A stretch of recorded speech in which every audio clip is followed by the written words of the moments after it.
जाते हैं। 40 साल से Congress party one rank one pension नहीं देती थी।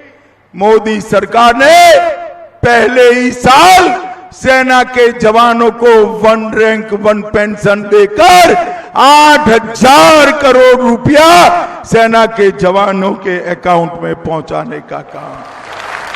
मित्रों, हमारा हरियाणा बेटियों की कम होती हुई संख्या से बदनाम हुआ था।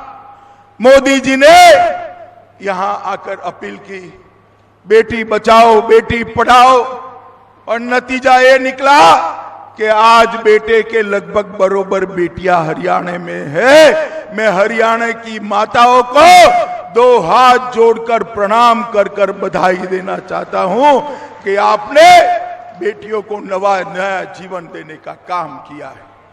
पूरे हरियाणा के अंदर हमने केरोसिन मुक्त हरियाणा बनाने का काम किया है।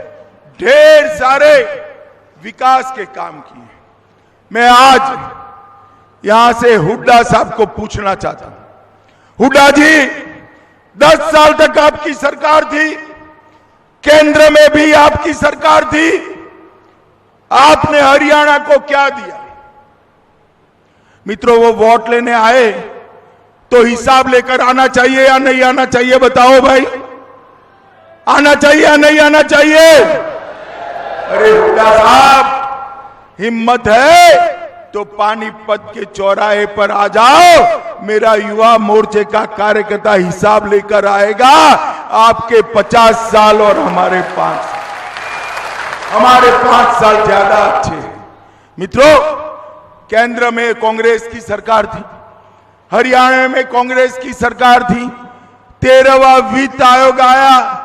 13वें वित्त आयोग के अंदर उन्होंने हरियाणा को 22,900 करोड़ रुपया दिया था। मैं फिर से बोलता हूं, कितना दिया था? 22,900 करोड़।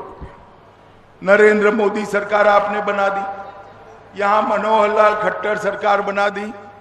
14वां वित्त आयोग आया और 5 साल के अंदर नरेंद्र मोदी जी ने 22,900 से बढ़ाकर 1,17,028 करोड़ रुपया देने का काम किया।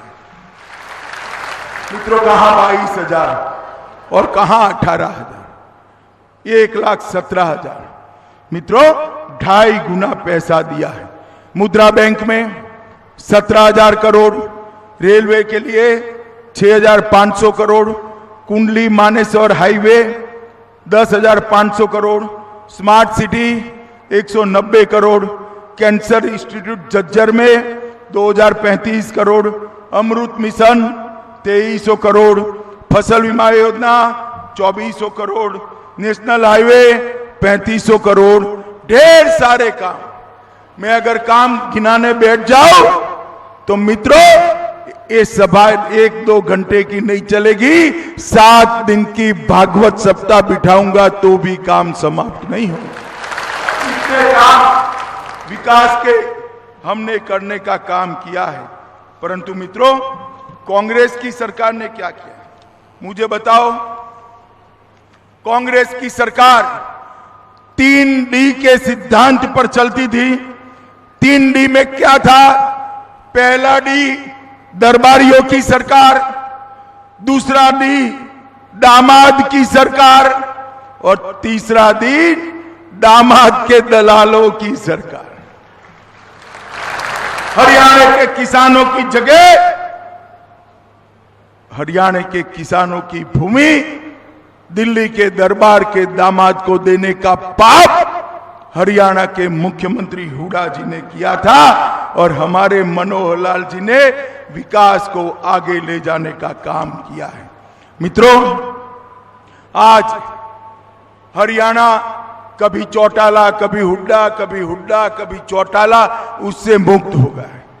चौटाला साहब की सरकार आती थी तो गुंडागिरी होती थी, हुड्डा जी की सरकार आती थी तो भ्रष्टाचार होता था। अब मनोहर लाल खट्टर की सरकार आई है ना गुंडागिरी है, ना भ्रष्टाचार है। सबका विकास हो रहा है, सबका साथ मिल रहा है।